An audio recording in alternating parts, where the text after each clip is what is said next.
Da da da da da da. I was trying to do a funky entrance and I've just kicked my microphone. Uh-oh!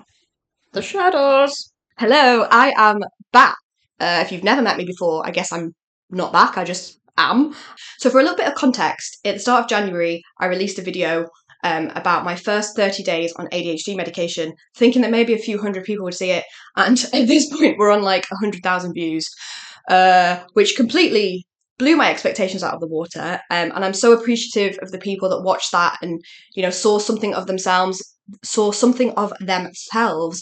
it,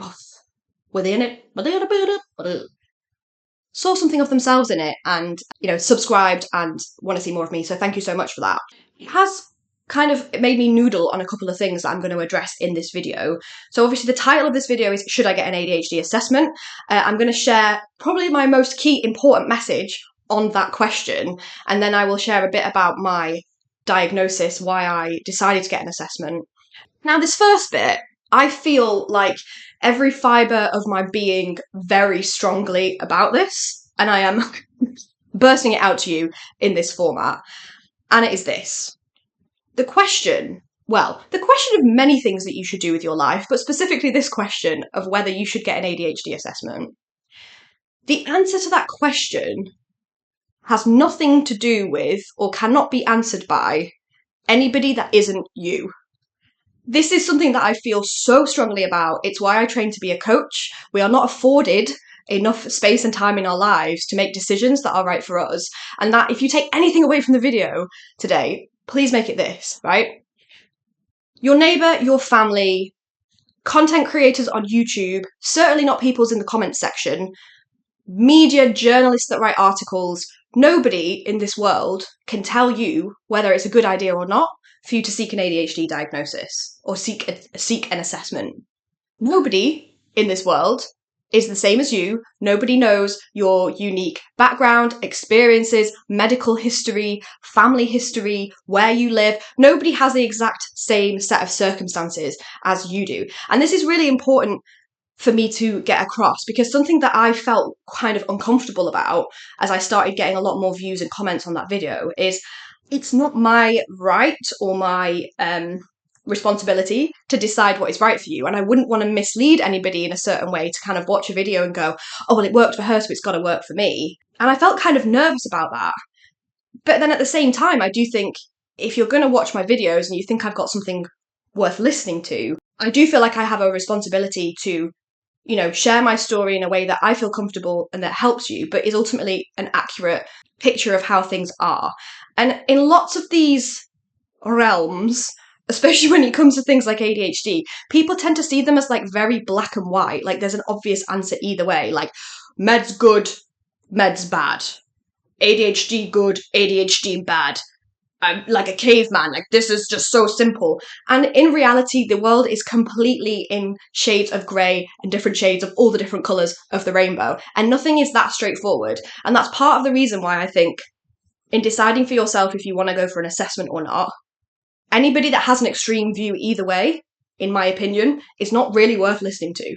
The only person that can decide if you should get an ADHD assessment is you and the healthcare provider that you're working with. And the same counts for medication. I've had lots of questions and people in the comments about, you know, deciding, should I take medication, should I not? People blanket being like, oh my God, you've made the worst decision of your life, don't take medication. Nobody else's decision but yours and the healthcare provider that you're working with. And if the one that you're working with isn't listening to you or helping you get the solution that you need, it is also within your right to choose a different one. I know there's some nuances to that depending on what country you're in and what is available to you. Your healthcare provider, nobody else's business. My second important message for you to take away on this, and I'm so pleased because I was noodling around this in my brain and then I read something that was completely perfect that I should have gotten the book for before I sat down, bear with. Also should have found a place where I'd marked it in the book so I wouldn't have to read the whole thing again just to find it for you. Let's see. Okay, got it. So this book is called Burnout, The Secret to Solving the Stress Cycle. I'll put the link to it in the description. It is about burnout, but there's a chapter at the end about connection and about knowledge. And this just absolutely broke it down for me. They describe something called separate knowing and connected knowing. So separate knowing is when you separate the idea from its context and you assess it. So you're looking at things like, having a critical eye, arguments. It's very much how science works and how a lot of the knowledge and the things that we are taught in school works. Like, you're looking for flaws in arguments, you're looking for a degree of critique over something and not just accepting it at face value. Separate knowing is called connected knowing. And this is about understanding something by exploring it within the context in which it exists. You suspend your doubts, judgments, criticisms, and personal needs in favour of just exploring a perspective. What it talks about is actually how connected knowing is so important for us to be able to understand our own internal experiences and develop our own identities. And we do that through the connection that we have with other people. So we connect with and understand others as a way to understand ourselves. And the reason why I tell you that is because I think often when you're looking at something like ADHD, there is the criteria psychiatrist diagnostic manual, which is of course very important as part of that diagnostic process. But then there is the experience listening, connecting to other people and that have ADHD. Like, this might be why you've come to my video today, right? That like understand and can communicate their world so that you can learn about your own internal world. And we need both. And I think as part of deciding if you want to go for an assessment or exploring ADHD, it's important to have both. Listening to experiences of people on YouTube without any degree of scientific rigor is problematic because there is a diagnostic criteria for a reason. Equally, the diagnostic criteria, although very methodical and scientific, is built for children between the ages of 6 and 12 and not completely fit for purpose and doesn't capture all of the lived experiences of people with ADHD. And so you need both. And I'm only going to give you one of those because I can't be everything to everyone. And that is a life lesson for all of us. So 3 key messages from that before we move on. Nobody knows what is right for you apart from you. In my opinion, diagnostic criteria, scientific assessment and research of ADHD, of course, is very important, but so is listening to the lived experiences of other people. But neither of those things can decide what is right for you and what you want to do. Now, I will share some of my experiences in case you find them helpful and would like to take it away with you as you make your decision. Backstory of context ADHD. I did a psychology degree in 2010 to 2013, so we're talking 10 years ago. I studied ADHD. I did a whole module about developmental disorders, learning difficulties, autism and ADHD, and at no point did I even consider it an option for myself. But like everything, science, psychology, research moves on. So I'd never considered it a possibility. There are a couple of things over the last 2 years that popped up in my head, but I never in like a serious way. Those things were, I was really struggling with self-employment and I'd stumbled across YouTube videos of people that were neurodivergent, that were running their businesses, and their advice on how to run their business was the only thing that made sense to me. But I just thought, cool, okay, that's helpful. Ironically, I also at that point was growing my audience for my coaching business, and I'd said to Mr. Rachel, oh, I wonder if I should connect with more people that have ADHD, because I somehow have ended up in a situation where so much of my content and my advice and my tips and the strategies for life that I have seem to be the same ones that people use when they have ADHD. What a coinkydink. But this was probably start of January 2022. Oh my God, like a year ago. It has been a year.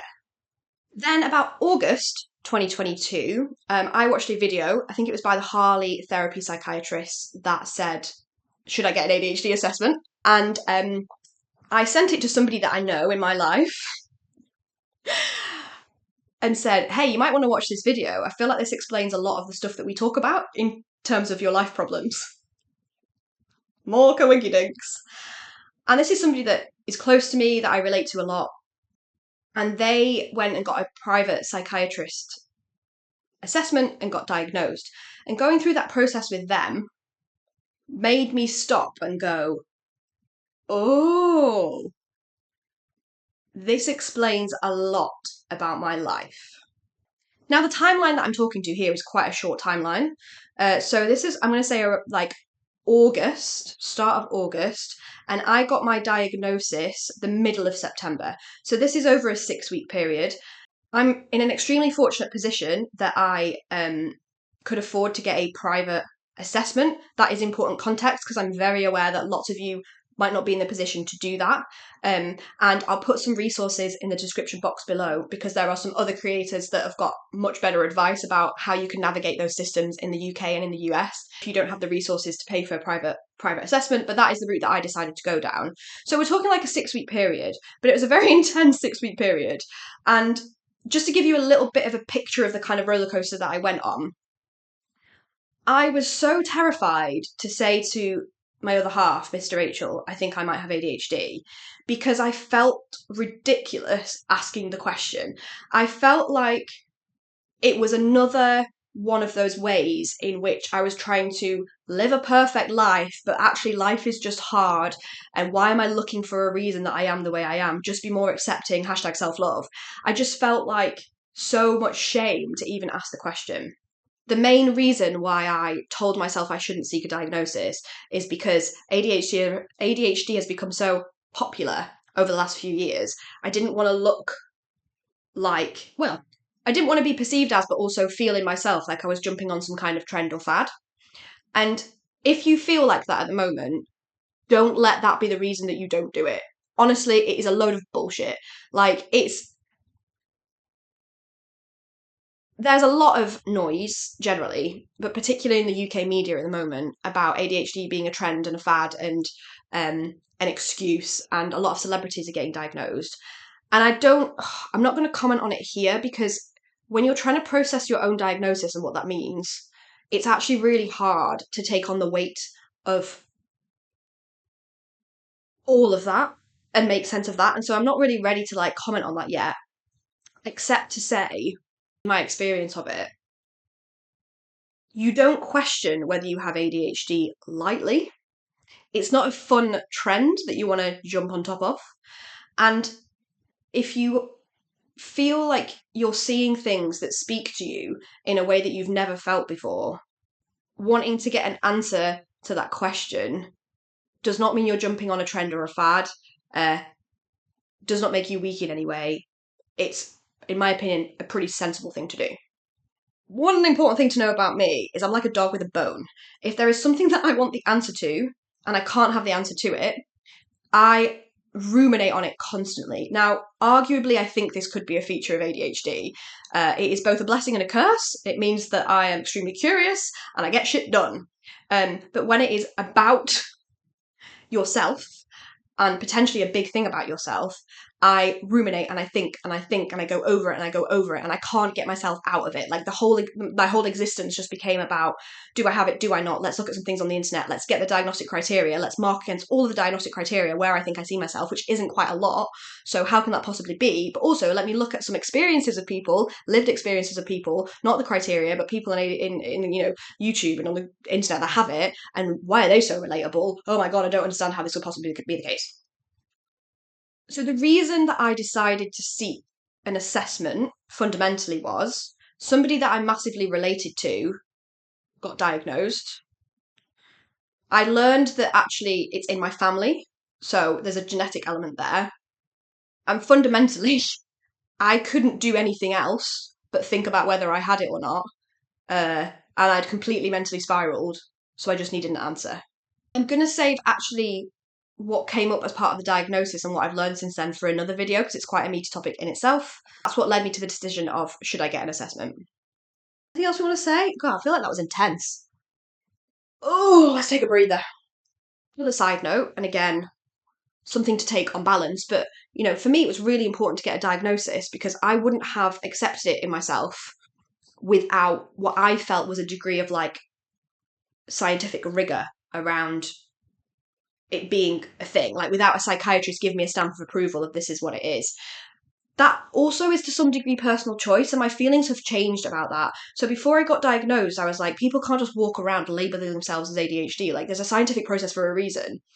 And although I do think that that is important because, if you've got a comorbid mental health issue or other disorder, which is often very common, part of having an assessment is really important to work out, like, what is ADHD, what is autism, what is dyslexia, what is an anxiety or a depression aspect of it instead. Like, it is important to get the proper care and support that you need. But I do know people that relate to ADHD, not bothered about seeking a diagnosis, and just follow the tips and advice that they get online, and that works for them. Again, it is a personal choice. I feel like I have talked way longer than I was gonna. But isn't that a story of all time? Is that a phrase? A common thing? Story of my life. Right, so that's my kind of up on my soapbox, waving the flag for whatever the first bit was, and sharing a bit about how I came to that decision. If you've got any questions, let me know in the comments. Anything that you want to hear more about, let me know in the comments. I'll do my best to answer them. But again, I'm also conscious that, like, I'm not an expert and I don't have all of the answers, and I would never want you to feel that that is the case. So I might just point you in some other directions if I see fit. Happy living your life.